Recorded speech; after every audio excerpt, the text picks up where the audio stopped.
Starting a Shopify store and wondering how to actually get products without holding inventory. That's where Zendrop comes in. If you're new to dropshipping, Zendrop is a beginner-friendly platform that helps you source products and ship them directly to your customers without the stress.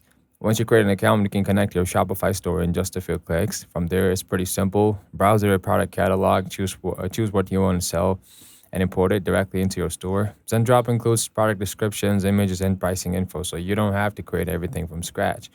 When someone buys from your store, Zendrop automatically processes the order and ships it out for you. You don't have to touch a thing. Plus, compared to their other platforms, Zendrop offers faster shipping, especially if you use their US warehouse or pay for express shipping from China. It's a great tool for beginners because it takes care of the back end, letting you focus on marketing and growing your store. You don't need to be a pro to get started.